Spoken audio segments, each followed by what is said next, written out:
Hi, everybody. Wayne Parham with the Lone Star Audio Fest, and I'm here with Bryan Miller of Miller Audio.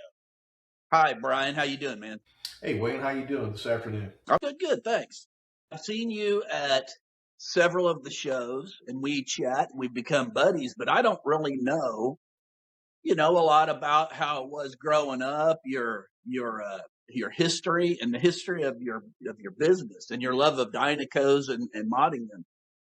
So please, why don't you start with what made you interested in audio? Start your teenage years if you want.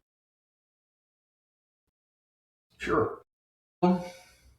So, I guess by education, I'm an engineer. I've actually got a degree in industrial engineering, but I've never really used it. Um, However, I retired and started Miller Audio about 4 years ago. So I was with Raytheon and before Raytheon E-Systems and Lockheed, but I spent 40 years in the defense industry. And 33 of those years were with E-Systems and Raytheon. So I was here basically in the North Texas area, mostly in the Dallas area. And as probably most people who are familiar with the defense business, there's plenty of defense industry activity in the Dallas-Fort Worth area. So it's not hard to move around in a career in defense in this part of the country. So anyway, hobbies and interests, I've always been interested in motorcycles. And of course, in Texas, we always like our guns, and so love firearms. But I always, included audio as, another hobby interest. And I credit that with my father. My father was always listening to, the radio or stereo. It didn't matter whether we were at home.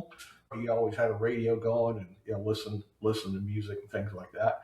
So I kind of credit my father with introducing me to audio and kind of whetting my appetite there. And that's what I remember about my dad. My dad always had a stereo system. His stereo system was always going in the bedroom. He always had it turned down low, but it was always playing, just 24/7. And so obviously, when I got my first car, everybody wants to upgrade the car stereo and things like that. So I did the same thing. And my start in audio was probably not a lot different than a lot of us back in the 60s and 70s. I remember all the stereo wars back, when all the Japanese big receivers were very, very popular in the 70s. I remember, heck, I was part of all that. I went to school at Texas A&M, and I graduated from high school in 76. So, I lived through all those stereo wars real time, in school. So I had a lot of fun, and I had summer jobs, and I would save my money up and I spent it on two things. I either spent it on motorcycles or audio stuff. That's all. Yeah. So yeah, that was kind of the foundations of my upbringing anyway. Now, back then, as I recall, everybody was into the solid state. The tubes are kind of at an all-time low.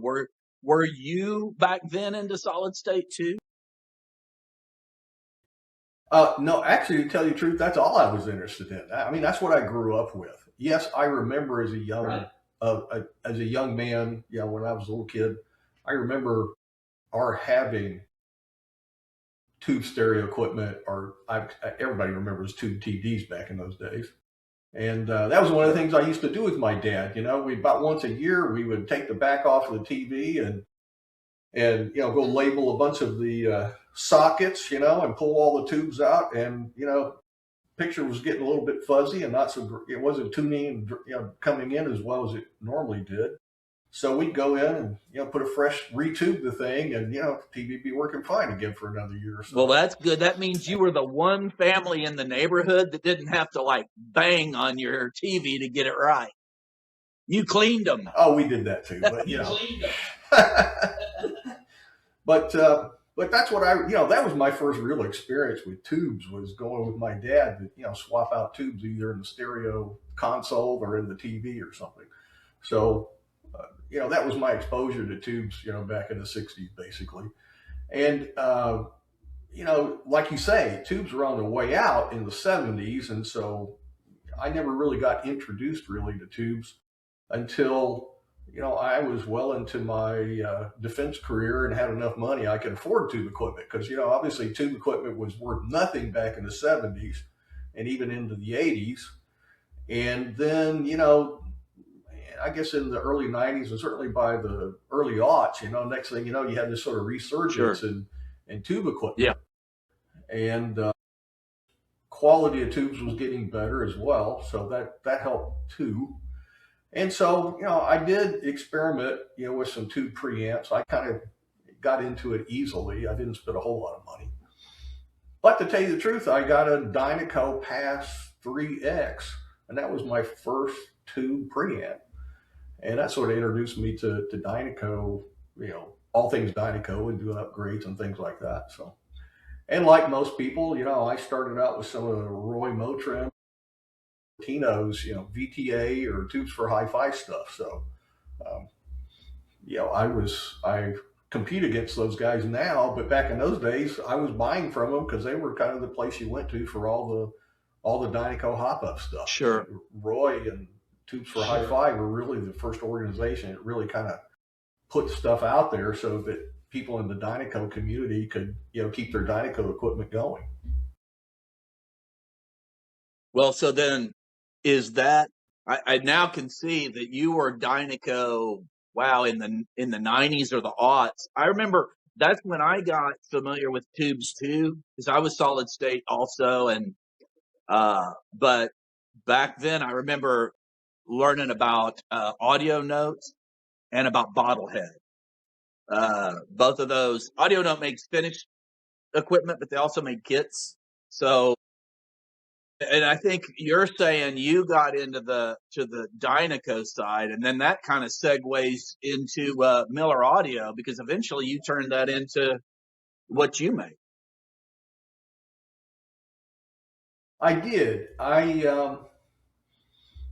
I got interested in all the Dynaco amps, and I've kind of touched all of their tube line in one form or fashion.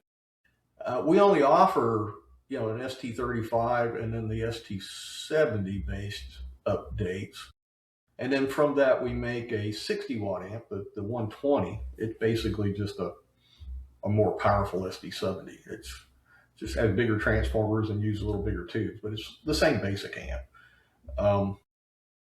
So I don't offer an upgrade for all of them. A lot of people have asked me, will I do a Mark III or will I do, an SCA35 or things like that? We probably do a Mark III one of these days. I don't know that we'll do an SCA35. Those aren't quite as popular. They sound good. And a lot of the circuitry in them is all based on the ST35, and we do have that.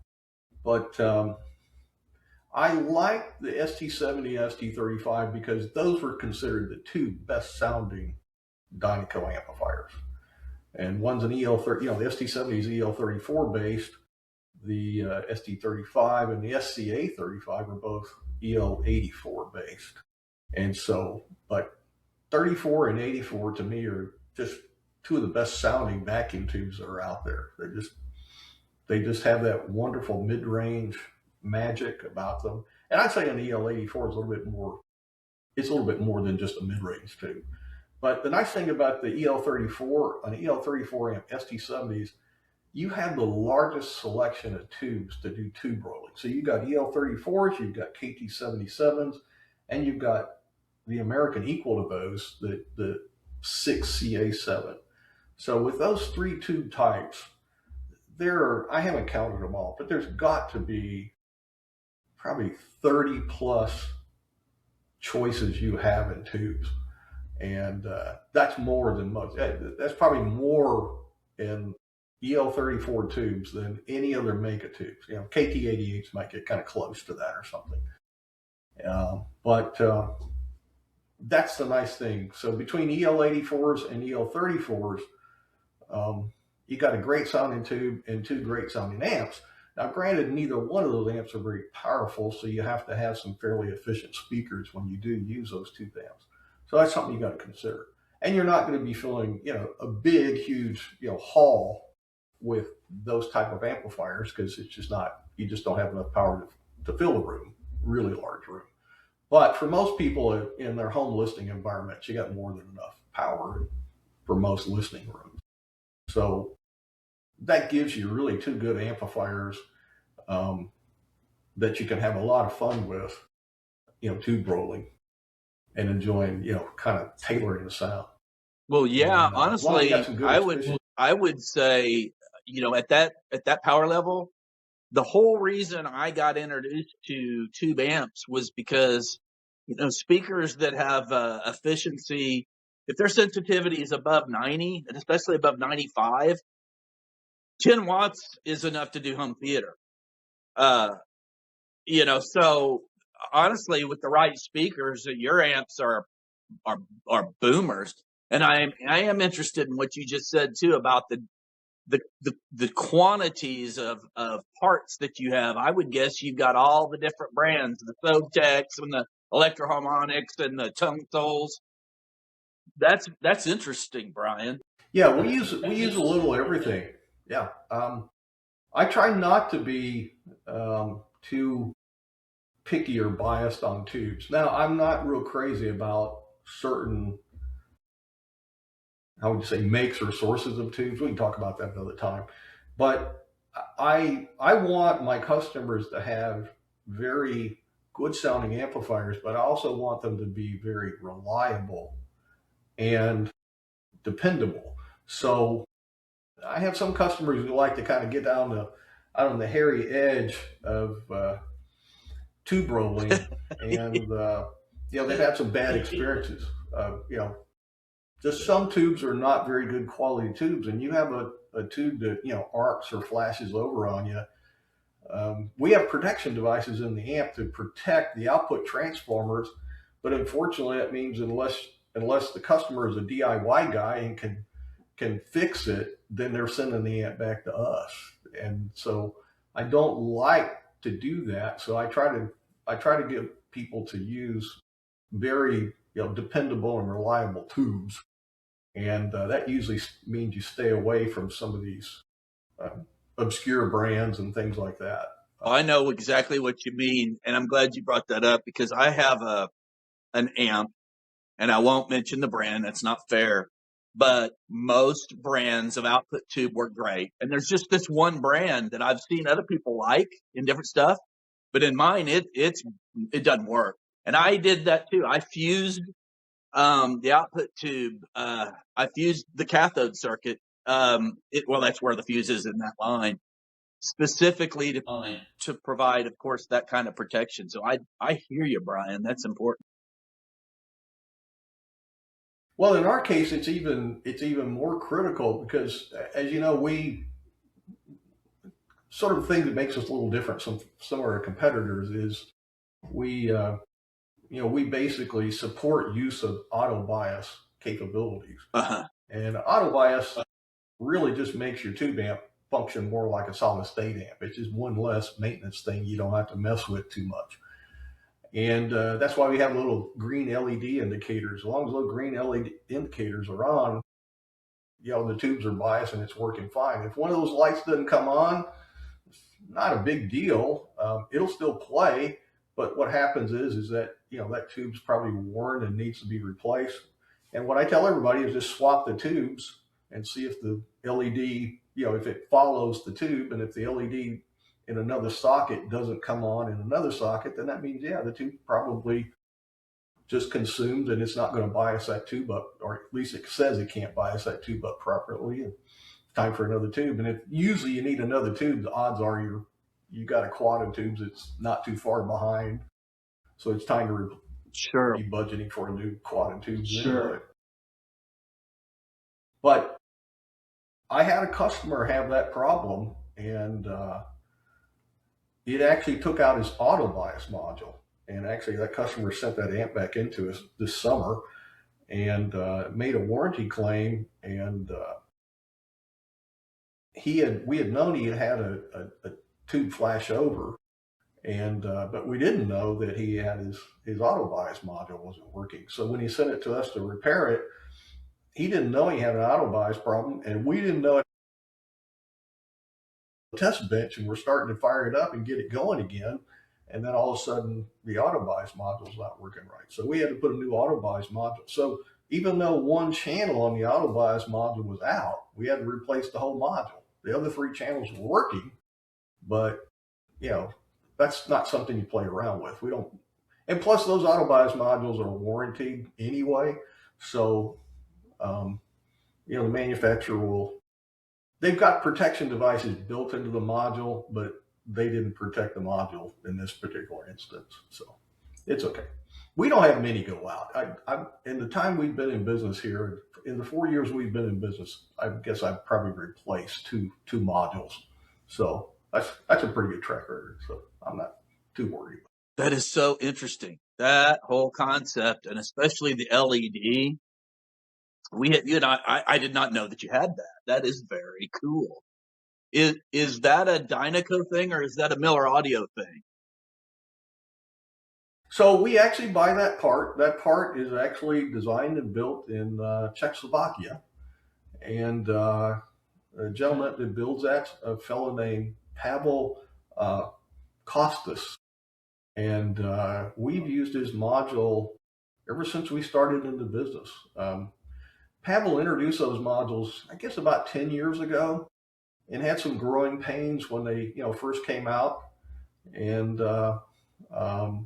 but as with most new products like that, you got some, growing pains and things like that. That when you first introduce it, you don't necessarily anticipate all the complications and installation issues and things like that.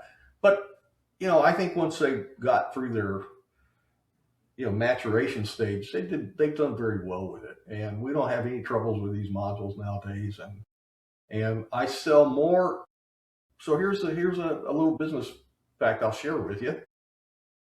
I would say that our ratio of auto bias built amps to manual bias amps is about 7 to 8 to 1. So the large preponderance of the customers we have, they want auto bias. They want that convenience. And I'm going to tell you, auto bias does not affect the sound of the amp. Now, one thing it does do is it does kind of cap the maximum power that you can output from the amplifier, because it's obviously, it's got to bias those tubes all the way through, from low volumes to the max, max volume, max power outputs. So it does cap total output power, but it's only a modest amount. And our amp actually makes a little bit more power than most ST70s, because we run our B plus voltage a little higher than Dynaco did. So that actually gives us 5 or 10 watts more power. And but it's not something we advertise. It's not something we promote. We still say it's a 35 watt amp. What we will tell you is that we'll guarantee you get 35 watts a channel with both channels driven. A Dynaco ST70, original stock ST70, won't do 35 watts per channel, both channels driven. It'll do 35 watts a channel on one channel driven. But the power supply was on the original ST70s, so it was a little bit weak, and it doesn't output enough power to get 35 watts out of both channels simultaneously. So minor little detail, but it's not that big a deal. Wow, that's interesting. So yeah, so that tells me that the auto bias module, Pavel's auto bias, is kind of exclusive to Miller Audio. That auto bias module, Pavel's auto bias module, from what I'm hearing from you, that is that's exclusive to Miller Audio. That's not in the original Dynaco. That's an improvement that you put in your version of the Dynaco. Yes, it is. And so a little slogan we have, and I don't make a whole lot of noise with this. You don't see it on the website a lot, but you will. If you go on eBay to our eBay listings, you'll always see this. But one of the things we talked about is obviously we modernized the look of the ST70. We got our black powder coated chassis now. That chassis is made with an IEC fitting in the back, which is, more common today than it was back in the 50s and 60s, obviously. But anyway, we modernized the ST70, both looks and features, just to make it kind of bring it into the 21st century and make it just more user friendly. So again, auto bias is making that amp more user friendly, and Sure. it's just one less sort of maintenance and support thing that you have to do. So it makes it a little bit more like a solid state amp in that regard. But every now and then you're still going to have to check the tubes. Even though the green LED light's on, you don't know where that tube is as far as how far it's been consumed. And so you put it in a tube test or something, and you can get an idea whether it's 75, 80% capacity, or you've lost say 20 or 25% of the working capacity or of the tube. But most people want to replace it, say at 65 or 70 or something like that, when it's getting down in the lower ranges. But a lot of times you don't hear that difference in sound. A lot of times I'll tell people they need a new set of tubes, and they go, "Well, Bryan, it sounds fine. I didn't even notice it." And I said, tubes are just like the tires on your car. Yeah. When you put a new set of tires on your car, you notice how it rides smoother and it is a little quieter and all that kind of stuff. But after 50,000 miles, you don't notice that the tires have gotten louder, that the car doesn't ride as smoothly as it used to. But the tire's been consumed, and the tube is the same way. You don't notice that degradation in the sound just because it's a very slow, gradual process. And just like you don't notice your tires are wearing out, you're not noticing your tubes wearing out either. Nice thing about tires, you can go out and just look at them. The tube's not something you can look at. You got to measure it. So anyway, but there's sort of an analogy, Well, that's an excellent analogy. I never thought of that, but you're right. They wear out. The tire analogy is pretty accurate, and you don't notice it as you're going on until one day you realize you're up in smoke real easy.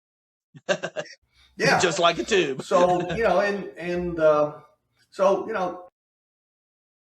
so when you talk to me about how I got into all this, that's what I did. I started playing around with tube equipment. I started restoring it. I started fixing it, and I did it for myself. But what happens is I'm talking to guys at work, at Raytheon and things like that, and they hear I'm doing tube amps, and there's plenty of other engineers that are into audio.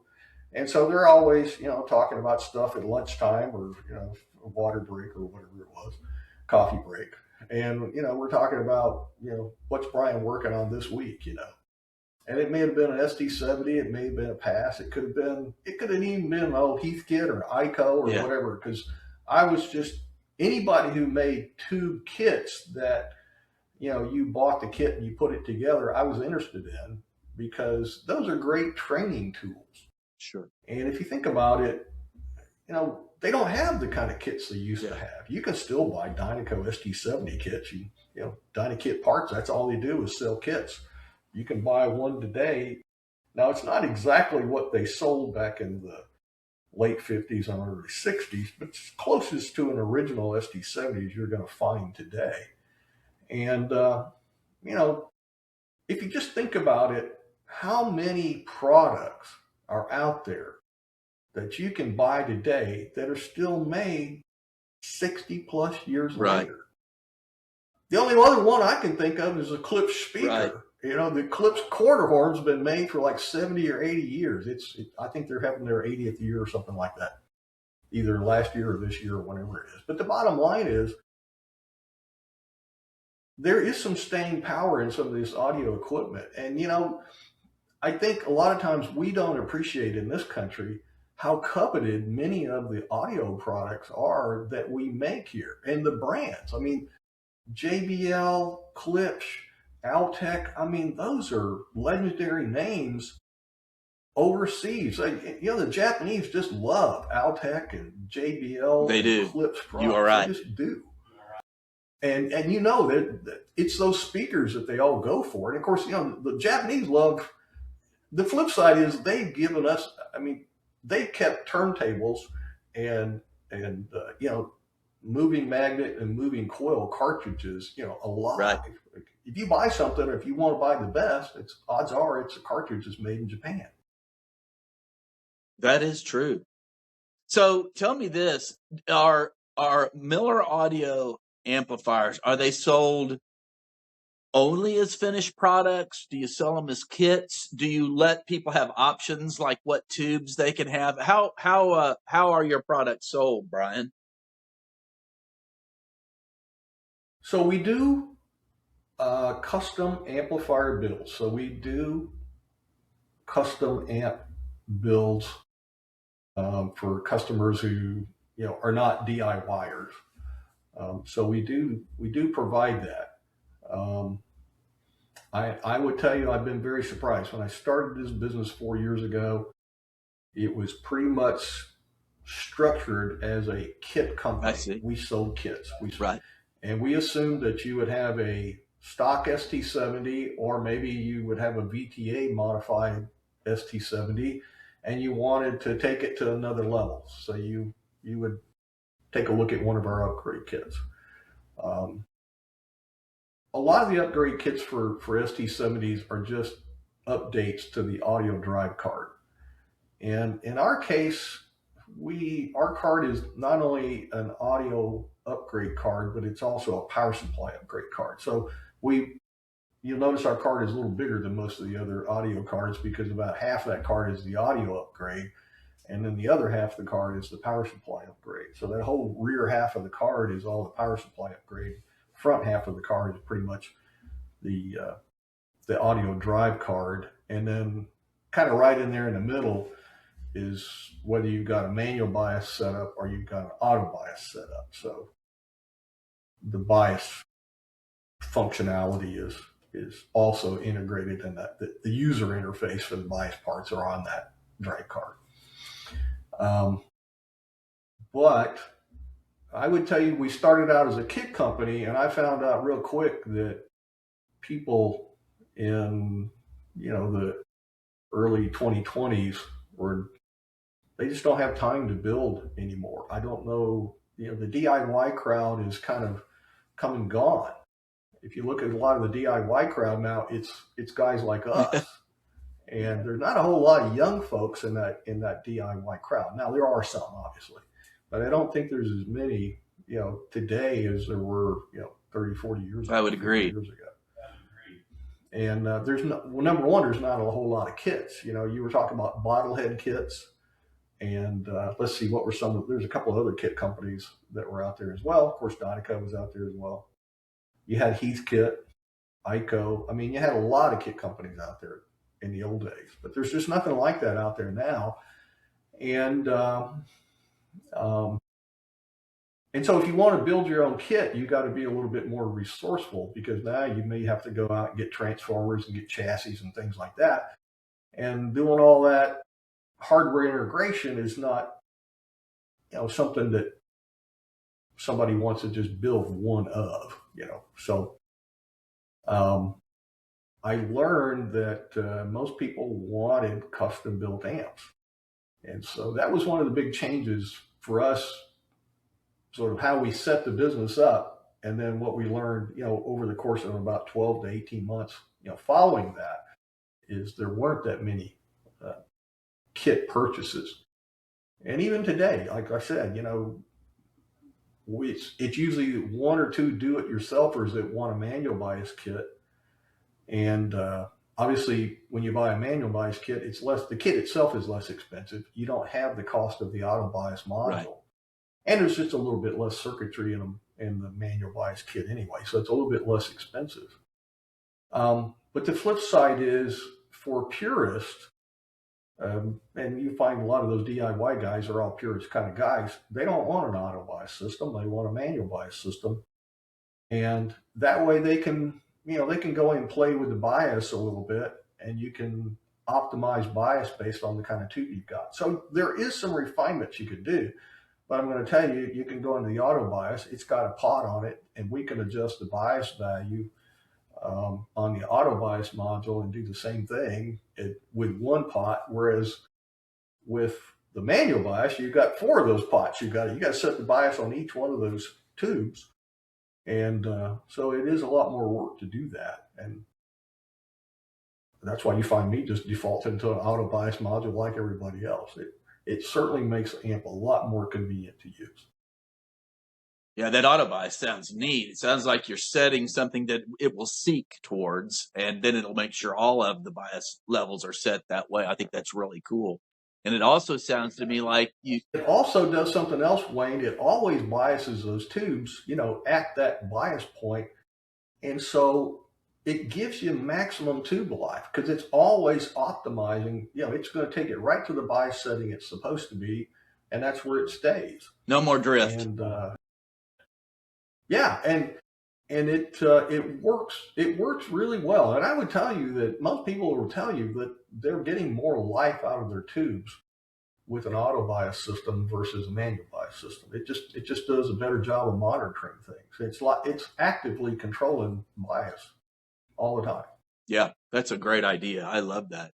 And so it sounds to me like you started off selling an upgrades for Dynacos, and then you started selling your own full-on version, and now you've stepped away even from mostly modding to mostly full amplifiers of your own design. Yeah, and that also, we've had some growing pains. I got to tell you, one of the biggest hassles I've had since I started Miller Audio is transformers. I have to tell you, that is going to be a thorn in my side, I think, as long as we do this, because we are losing our industrial production capability here in the United States. And transformers is kind of a fundamental capability, and as long as we can do these large power distribution transformers, that's one thing, but that doesn't help us in the audio business very much. And but unfortunately, that there used to be a lot of transformer manufacturers, and they're just slowly but surely fading away. And I'm very concerned about our ability to get transformers made. Now, we can import some. There are some other sources for some Dynaco transformers that are good quality and they actually perform very well, but they're not made here and they're not made in Europe. There's actually a source in India, but unfortunately,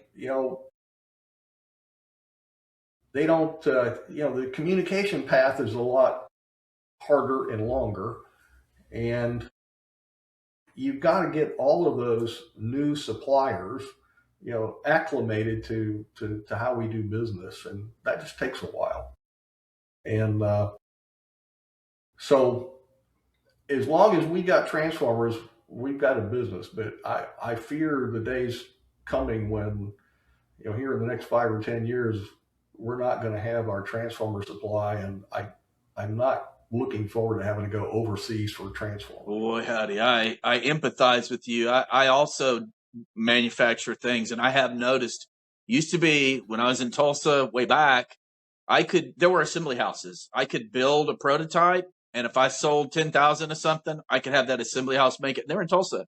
Now, there's probably 20 of those in the entire United States, and if I go to one, and I've got to have them do the microcoding, flash the thing. Sometimes they don't know how to do that. We've lost that. And then in your world, I'm with you on that. I remember some group builds when Lone Star started and AudioRoundtable.com, who sponsored it. We'd have these group builds. Somebody design an amp, and we'd all buy all the parts to do it and get economy of scale to help us buy those parts. The transformers, we had, I think, MagnaQuest and Habor. So I see what you mean. Are those guys still around? MagnaQuest is gone. Habor's still around. Wow. Okay. Yeah, that's a big deal. There are several suppliers. So Habor's still around. MagnaQuest is gone. There is Pacific Audio Magnetics. I think they're called PAM. They're in California, and there's Mercury Magnetics. They're in California also. Um, but yeah, there's not as many manufacturers out there making the transformers that we need anyway. Um, but that doesn't mean, we couldn't. If we had to, we could switch over to Lundahl or something like that. It would be a more Sure. expensive solution, but at least there are options there. So I mean, it's not like we're out of business, but it certainly would be. If you went to a Lundahl transformer, that's a premium Right. transformer. Not to say they're not good quality and well made, they are, but you're paying for it. And I'm not real crazy. If you've seen any Lundahl transformers, they have their own little transformer sort of enclosure that's Lundahl specific, and it's kind of big and bulky. And I'm not crazy about that, but I could get over that. That's not a big deal. If it's no amplifiers or you use Lundahl transformers and have amplifiers, I could get used to Lundahl transformers, no matter how they look. Well, and now that I think about it, if we had this economy and this state of the world and manufacturing, if this happened in 1975 or 1980, I would be worried. But right now, there is such a popularity for high-end, high-quality tube amps that I think the transformer market will be there. It's just, I hear what you're saying, it's thinned. So there are a lot of some of my competitors are, I've sort of stayed wed to or stayed wed to this whole ST70 look where we're using the old style chassis and we bolt all the transformers, on the exterior of the chassis. You look at a lot of products made today, that's not how we make tube amps. We have a full enclosure that encases the transformers and even the tubes. You don't normally see all that stuff anymore. It's just in a big black box, and it's got a grill, so it can get some cooling. But other than that, nobody really cares to see, the tube components the way we used to. So you look at a Rogue audio amplifier, they got like their ST100. That thing is totally enclosed, and they don't care what the transformers look like, and you don't care whether they're painted or not. So and there's that's a more modern day looking component. But I don't know. I'm still a little bit old school. I like to see the tubes glowing. I think there's just something about that orange glow. I don't know if it's you're thinking about the coals in a fireplace or whatever, but it's sort of just it's a it has a calming effect. I think on a lot of people, and it certainly affects me that same way too. So I like to see tubes glowing. Now, whether that's just nostalgia, uh, I don't know. I haven't really thought about it that deeply. Well, I hope you got enough there you can do something with, and if you don't, well, just ask me some more questions, and Bryan, no, create some actually, this filler, has been whatever. fascinating. I'm really glad that I've gotten to know a little more about you, about your experience in hi-fi. I really do. I love the product that you make. I think, I wasn't going to talk about Lone Star. This is about you, but I will say this. Lone Star has always been about companies and people that were passionate. They're passionate about making good products, high quality products. They're not about making $1 million. They're not trying to have bragging rights on I've got the $1 million system, and they're not sold on the virtue that this thing is at the price of a house. The people that come to Lone Star are passionate about the quality of their product and the value of their product. And Miller Audio is a great example of that. And I think your stuff is awesome. Well, thank you. I appreciate it. We try to make it awesome.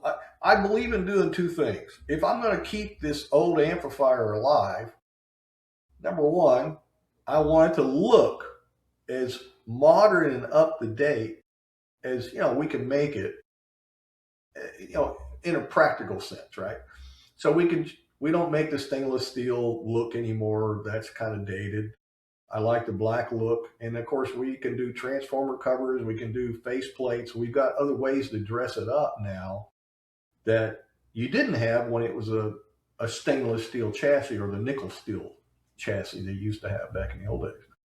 But nowadays, the truth is, it's easier to make it out of just mild steel and powder coat it. That's the cheapest way to make that chassis. Sure. But it also looks modern when you use these, that kind of wrinkle black powder coat, because that is, that's kind of a modern look nowadays. That's right. And then what we did was, there's only one of these pictures on our website, but we have a picture of an amp. It's a black amp, but it's got the powder coated chassis. It's got a powder coated faceplate, and we powder coated the transformer covers. So it's all the black powder coated finish, but it's kind of a monotone kind of look, if you want to call it that. But it is very, very attractive. And when I first described that to somebody, I wouldn't have told you it looked very good. But once you build one and you put it together and you see it, it looks great. And so that old style look with all this stuff, hanging out on the chassis, if you do it in the right color combinations, it still looks modern. It still has that modern look to it, but it still has that sort of old look to it too. So it's, kind of old but modern, or modern but old, sort of slant to it. And it's really cool. It sounds well. And the main thing we try to do is the goal was, if we're going to put a lot of time and effort into making them look good, then we got to make them sound good too, because that's not good enough to just make them look good and they just kind of sound half-assed. So what we did was, we already had the audio part of it. We got that part nailed down first. And then we focused, when I got the business, I don't know if you know this, Wayne, I need to tell you this. It's something that I like to tell most people. I started Miller Audio. I had my own repair and service business on the side when I was working at Raytheon. When I retired is when I had a choice to make. And I didn't know that I was going to start Miller Audio when I retired. I didn't know that. But what happened was, I have a customer. This is kind of a strange story. Do you have a few minutes to talk about Please, this? that's what we're here for. I want to hear it. Well, I was going to say, this may be something to talk about recording if you want to, and we can do it later. We don't have to do it right now. But anyway, get to the point. I have a customer here in the Dallas-Fort Worth area, and he's an old style audiophile guy. In fact, he's in the speaker business. He has a business called Clips Restorations. He's in Aubrey, Texas. Cool. So you can go look him up. And that's all they do. It's a guy and his son. But I don't know if you've heard of a business here in Dallas. It's the Dallas Aquarium, but they sell custom made saltwater aquariums. So if you got big bucks and deep pockets and a big house, you can have a big saltwater aquarium, with fancy, exotic, saltwater fish and things like that. So anyway, they build all the cabinetry for those aquariums. And it's just like making speaker cabinets, because, they put pumps and all this stuff. You have this big, gazillion gallon, salt water tank, but then underneath it, you got this big metal rack, and it's all finished out with wood and everything. But underneath it is where all the pumps and filtration and all that stuff is because it's a lot more involved when you have a saltwater aquarium. And I'm not expert about it, but I've seen all that stuff. But anyway, get on with the story. These guys started Clips Restorations, and they got this aquarium cabinetry work because of their Clips Restoration work, because they actually showed them all these big speaker cabinets and all of the exotic. These guys were in the guy that runs this business, his name is Jim, and the customer who bought these amps I'm going to tell you about, his name is Jim Dawson. And he spent his whole life in the woodworking industry. So he used to be a a woodworking tool salesman. So he would sell saws and band saws and all that kind of stuff to cabinet shops and things like that. And when he wasn't selling woodworking equipment, he also sold exotic woods. Oh, yeah. That you would make veneers out of and all this kind of stuff. So this is where they had all these veneers, and they knew people in the veneer in the wood industry, so they knew how to get all these exotic veneers and then put them on these custom restored clip speakers that they do. And they do you got to go on their website and see their exotic stuff. Just go to Cliff Restoration and go through all the pictures they've got. They've got wood it's like a zebra wood. It's black and white. I've never seen a wood like that. But if it's like that, those guys know about it and they know where to get it. But anyway, get to the point. Jim, who I learned all about his background, but he was a hardcore audiophile all his life. And so Jim, he liked ST70s, and he had an ST70 he brought me, and he says, I want you to put one of your upgrades in there. I said, okay, fine. So I upgraded it for him, gave it back to him. He loved it. And then about a year later, he calls me up and he says, Bryan, I want you to build me another, Dyna 70 Ultimate upgrade. And I go, what the hell did you do with the one I built for you? He goes, I sold it. I just got bored with it and I sold it. I flipped it. And so, but he goes, I miss it. I want another one. So I said, okay, fine. I said, let me call up Hogar. These guys that lives up in Montana. Well, now, this guy's a German guy, moved to the United States. His name is Hogar Schlarschmidt. And Hogar runs Earhart Audio up in Ennis, Montana, which is this little old bitty, country town out in the middle of nowhere. But because he's German, he's a fly fisherman. And so he moved to Montana because you want to fly fish in the United States, that's one of the best places to go. Or anywhere up and down the Rockies.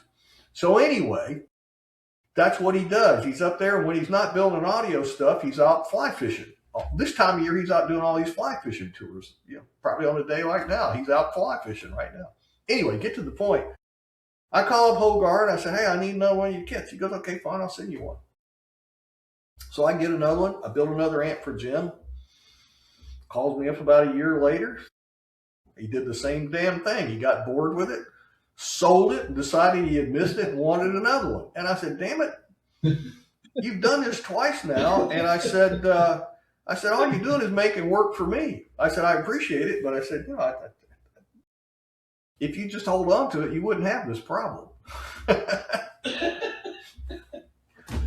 So, all right, so this is the third one. So this is like in September of 22. I retired in July of 22. And so I called up Hogar, and because I went to his website and he didn't list them on the website anymore. So I call him up and I say, Hogar, I'm trying to order another ST70 upgrade. I said, I see on your website you don't have them listed anymore. I said, what's going on? He goes, Bryan, I quit selling them. And I said, well, why? And he goes, well, it seems like during COVID, no one's buying the things and nobody wanted to, I just felt like it wasn't moving anymore, so I just pulled it off the website. I said, dude, you had the best sounding ST70 upgrade available in the marketplace, man. I said, I can't imagine you would pull that. And he goes, well, it was getting hard to get all the parts. This is during COVID when supply chains got all screwed up and everything else, right? So he wasn't able to get all the parts he needed to build those things, or he couldn't get them all. So anyway, I told him, I said, I got a customer here who wants one of these things. And I said, I don't really relish having to call him back and tell him you don't have them available anymore. I said, what would it take for you to cobble up a few more parts, to put a couple of kits together for me? And he goes, I could do that. But he goes, he thought about it for a minute and he goes, why don't I just sell you that design? And I said, well, okay, how much you want for it? He goes, I don't know. Let me think about it. He goes, let me ponder it for a while, and I'll send you an email, give you a call, and we'll do something. I said, okay.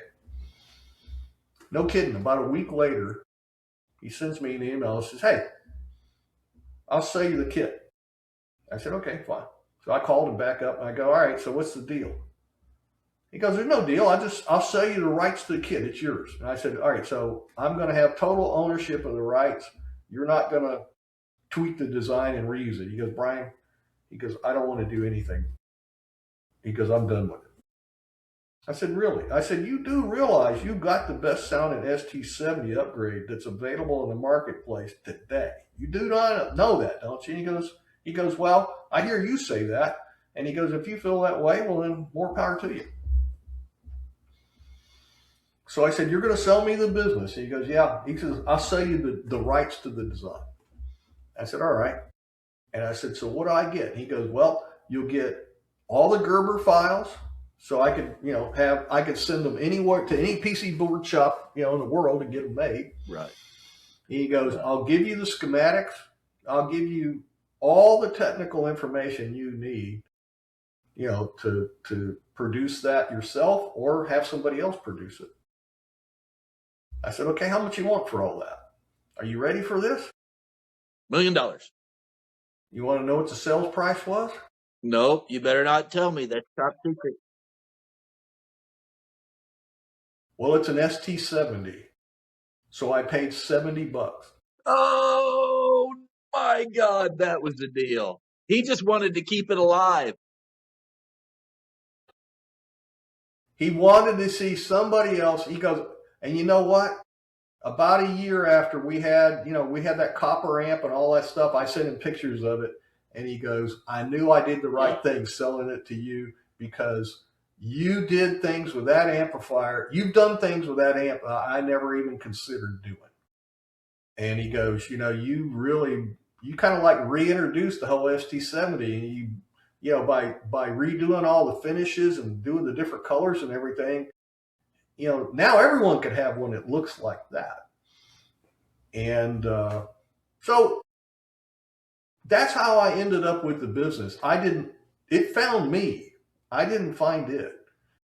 And I will tell you this, Wayne, I feel blessed because not only was that a lucky event in my life, because I didn't know what I was going to do when I retired. I have a farm about 2 hours east of Dallas in Wood County. It's if you've ever heard of Quitman, Texas, or Mineola, Texas, Winsboro's in Wood County. And if you ever remember watching Don Meredith talk about Monday Night Football and growing up in Mount Vernon, Texas, Winsboro was just down the road from Mount Vernon, about 20 miles. So when Don Meredith used to talk about playing football and SMU and playing football in Mount Vernon High School and all that stuff, we played his butt all the time. Winsboro and Quitman and Mineola. There's Highway 37, just a state highway that runs across Wood County, and Mineola, Quitman, Winsboro, and Mount Vernon are all on that highway. And so we all played football, and you just go up and down that highway and, that's what I did when I was a kid growing up, played football in country towns. Man, Bryan, that is really incredible. The story of how Miller Audio was born, the story of that hot rod ST70. ST70. That's all it was. And it was just, you know what? It was just dumb luck, and it just happened. It just fell in my laps. And I got to tell you something. I'll be honest with you. When we do product development, we were developing a product with Danny Ritchie. Danny Ritchie wanted to use his 2-pin connectors on our amplifier, and he made a video that talks all about it. But more importantly, I never envisioned doing a product development. Danny Ritchie, who makes speakers, but he wanted a 2-pin interface on our amp because it's kind of in the right price range, and it's the kind of speaker that a lot of his DIY, kind of speaker customers, that amp kind of caters to those same kind of speaker customers. That's right. And so we were able to take, now here's the crazy part. He had one of his guys design a little terminal block that will fit with a Dynaco terminal strips mounted. And he did it all to make his 2-pin connectors work. Unbeknownst to me, after we had that thing all designed and it worked, I took that same 2-pin terminal block holder that he made, and as dumb luck would have it, there were binding posts that dropped right in. I didn't have to machine or change anything. They fit right in just like his 2-pin connector. Oh my gosh. So I was able to make my own speaker terminal connector with banana jacks in it for plugging banana jacks in. And Danny's 2-pin connectors, you can take the banana jacks on the end of a speaker cable and plug them into his 2-pin connectors. It'll take a banana jack fitting. But I did that because most of my customers don't have GR Research speakers, and so I wanted an alternative to the GR Research part. But I thought I was going to have to go and make, I was going to have to custom make something. As it turns out, I just took his terminal block and stuck these binding posts that I can buy from Mauser just off the shelf, right. And they fit right in. Right. And they don't look like some cheesy Chinese terminal block or speaker connector like a lot of those Chinese things do. These look nice and professional. And here's the truth. These are actually pieces of test equipment. They're binding posts that are made for test equipment. Sure. And right. so, Sure. They're not some of this cheap Chinese audio stuff that you import. It's, and it's all just junk. It's actually something worth having. Man, that's cool, because that never happens. That kind of luck. Yeah, that's great that just slipped right in. How cool is that? I have, and I'm going to tell you, there's been a number of items in our that have kind of fallen in our app. And as long as things kind of go that way, I kind of go, I feel like maybe there's a little destiny, or, maybe there's some premonition that, I'm doing what I need to finally be doing. I was always, I'll be honest with you, Wayne, I took a job in the defense industry because it was safe. And, I was raised, my father was an attorney. I was raised in, I wasn't raised with, with luxury and lots of money, but I was used to having nicer things in life. And I knew, having been raised that way, I had the same expectations for myself. And I wanted to be able to afford myself. And I wasn't sure that, working on motorcycles or working on audio stuff was a way to make enough money to, keep me in the style of living I was accustomed to. So I felt like I had to go get a defense job and make a decent income, because I didn't think I was going to make it, in the audio business. And I'll be honest with you, I'm happy with what I'm making now, but I still don't think I'm living at the same level I was when I was in the defense business, which just means I need to charge more. That's what. I just need to raise my price. Yeah, we're kindred spirits there too, because my day job, I'm a contractor for Department of War. We changed the name a year ago, but I hear you, man. So I look back on all this stuff and I'm going, I'm doing now what I think I should have been doing, maybe 30, 40 years ago, but I just didn't have the confidence, that I was going to make the kind of income, to afford the style of living I was accustomed to. And I just didn't know. I was a little scared that, so to some degree, I did not, my dream job is what I'm doing now. It's not what I did for the last 40 years. Honestly, though, I kind of like that, because that goes back to what I said earlier. That makes your company driven by passion. It's not driven by, I have got to make $1 million this year. So who am I going to stick it to? What am I going to sell? You know, that's Emperor's New Clothes kind of stuff. Your business is, what can I do to make this product as perfect as I can make it? The auto bias circuit, those mods, that connector that you talked about, everything about you is, what can I do to make this thing absolutely awesome? I love it. And you know, I'm working on. I was looking around here. There's some parts sitting on the table over here. You know, Norm and Mike are coming in. All right, so we're done with the video, right? So No, we're still recording. You're showing me all good stuff. okay. Well, anyway, you know, Mike and Norm are coming in on Tuesday sometime, and they're staying with me through the weekend. And so I'm going to show them some of this stuff. But you know, a lot of times in the summertime, I always, this summer is actually going to be different because I didn't do any shows really this year, and I'm still, you know, getting this rehabbing his shoulder, so I'm not, you know, back to 100%. But Right. I use the summers, or traditionally the last 3 summers have been the period when I do product development, and I, you know, because the summers things slows down, and I can spend more time. You know, the phone's not ringing off the wall, and people are, you know, taking vacations and doing other things rather than blowing money on audio. So I use the summers to do product development, and I've had a power cord I've not been happy with over the last couple of years, and I've really kind of ignored it. But one of the benefits that one of the things I learned after going up to Expona, you know, this past spring, was I ran into a company that's based in Austin, or actually in Leander, which is right adjacent to Round Rock. It's maybe 5 miles west of Round Rock. But there's a company there called the Audio Collective Group, and it's a new company, but they own 6 subsidiaries.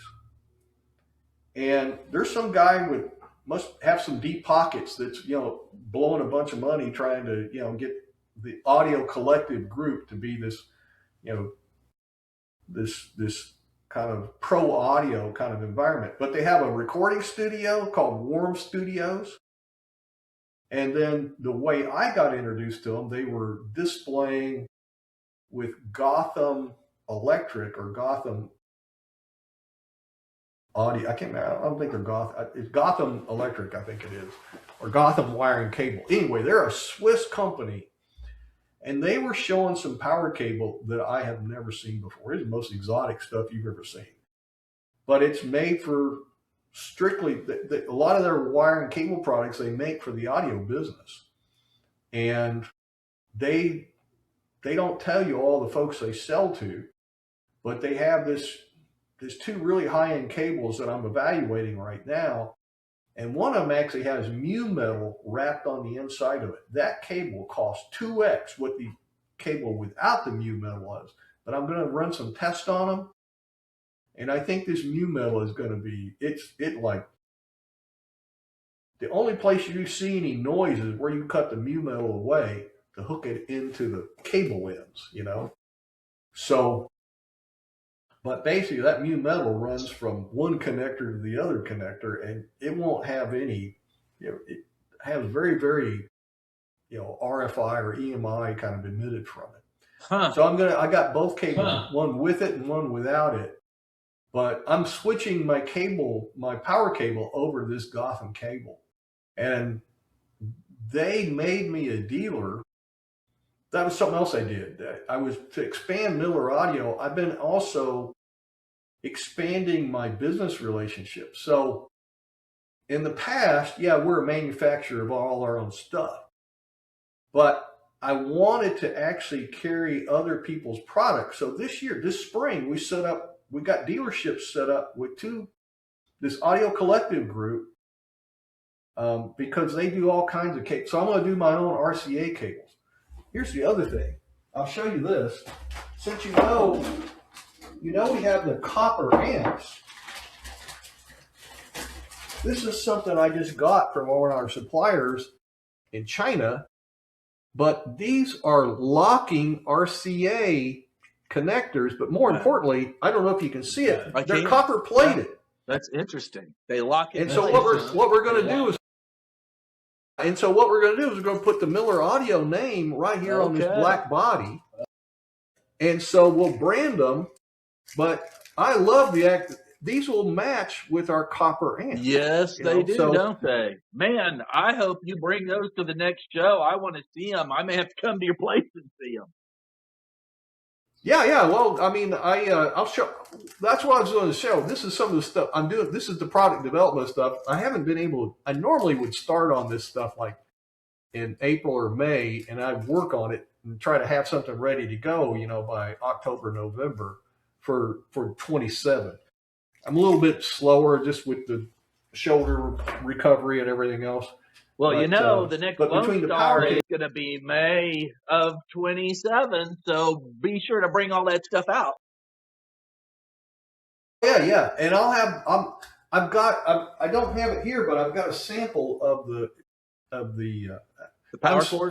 I'm doing this interview with you. Yeah, I'm doing this interview with you at Pat's house, but at my house I've got another computer set up, and I can do the same videos, from my house, But I don't have the other cable to show you here. I've got all the connectors here, but I've got all the cable, the RCA cable to those are going on, and then those big power cables I was telling you about.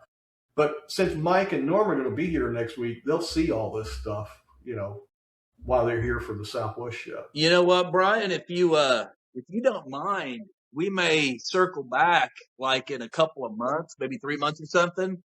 Be thinking about this stuff. If you want, you could do kind of a show and tell of some of those new products, and we'll do another video. Yeah, we can do that. That'd be great. No problem. I think everybody would be real interested to seeing that. They'll get a preview of this stuff before the next show next May. But listen, I know we're going to see you at the show next year, or at least I expect we will.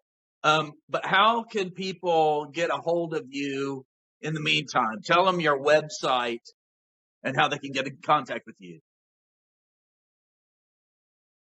Yeah, so anybody wants to get in touch with us can always visit our website. So that's milleraudiolollc.com.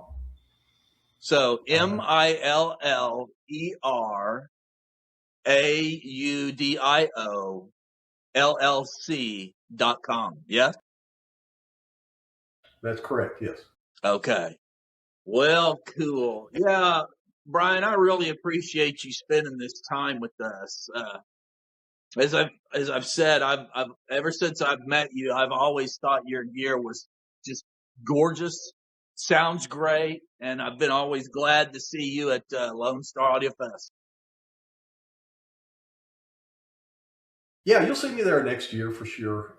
This year we just had some medical procedures that just sort of superseded everything else. So. I understand. But that's okay.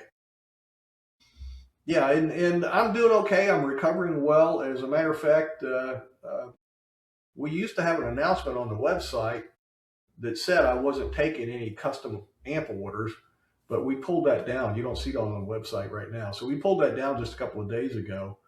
And so I'm actually going back and contacting customers who had contacted me, back in April or May, and I had sort of put them off just to say, let me get past these surgeries and get healthy again, then I can start building amps again. But we're going to start working on, custom orders again here in the next few weeks. So. Well, very good. It's good that you're on the mend. I've enjoyed talking to you, Wayne. This has been great. I can't imagine we've been going on here for over an hour. I don't feel like we've talked about anything. I know. The hour flies by fast. When you're talking about something you're passionate about, boom, it goes fast. Yeah, okay. I so appreciate you chatting with us, and looking forward to seeing you at the next year's show. And I may have to stop by and see you before then. Yeah, you're welcome to come by anytime you want. If you're in Dallas, come on by. Just give me a heads up. You're coming, and I'll either meet you here at Pat's house or you can meet at my house. We got audio systems both places, so we can listen to both. Sounds great. Well, very good. Until we talk again, enjoy the music. Thanks, Wayne. Talk to you soon.